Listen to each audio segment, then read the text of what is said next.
बहुत समय पहले की बात है। बहुत समय पहले भालू की लंबी एवं चमकदार पूंछ हुआ करती थी। भालू को इस पर बड़ा घमंड था। वह सभी से पूछता, आज मेरी पूंछ कैसी लग रही है।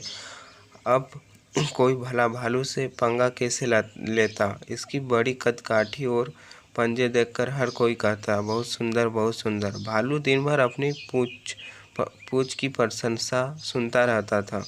एक बार ठंड के दिनों में कुछ ज़्यादा ही ठंड पड़ी थी। इतनी कि झील और तालाब सब जम गए। शिकार ढूंढना मुश्किल हो गया। ऐसे में भालू एक झील के पास से जा रहा था। तभी उसकी नज़र वहाँ बैठी एक लोमड़ी पर पड़ी।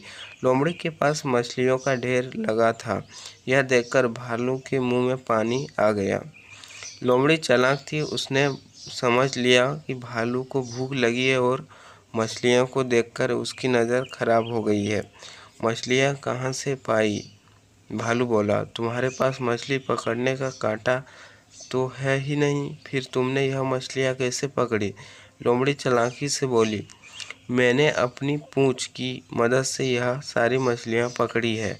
तुम अपने पंजों से इस बार में तालाब में एक गड्ढा बनाओ और अपनी पूंछ की मदद से तुम भी खूब सारी मछलियाँ पकड़ो। भालू को लोमड़ी की बात में दम दिखा। उसने तुरंत अपने तेज पंजों से एक गड्ढा बना दिया। अब क्या करूं? भालू ने पूछा। लोमड़ी बोली, अब पूंछ गड्ढे में डालकर बैठ जाओ। जैसे ही मछली फंसेगी तुम्हें अपने आप मालूम पड़ जाएगा। फिर पर हाँ, ज़्यादा हिलाना डुलाना मत और सिर्फ मछली के बारे में सोचना। थोड़ी देर में वह एक तरह से बैठे बैठे थक गए और उसे नींद लग गई। ठंड बहुत ज़्यादा थी और बर्फ़ भी गिरने लगी। लोमड़ी धीरे धीरे अपने घर चल गई। बर्फ़ गिरने के कारण भालू के सारे शरीर पर बर्फ़ जम गई थी। काफ़ी देर बाद जब भालू हड़बड़ाकर उठा तो उसे अपनी स्थिति का आभास हुआ। उसने अपनी पूंछों को एक झटके से गड्ढे से बाहर निकाला। पूंछें तो बर्फ में जमी हुई थी। जैसे ही भालू ने झटका मारकर पूंछ को खींचा, वैसे उसकी पूंछ उसके शरीर से उखड़कर बर्फ में ही रह गया।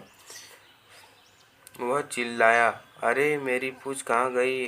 मेरी सुंदर पूंछ कहाँ गई? भालू ने लोमड़ी को बहुत बुरा भला कहा, लेकिन अब क्या हो सकता।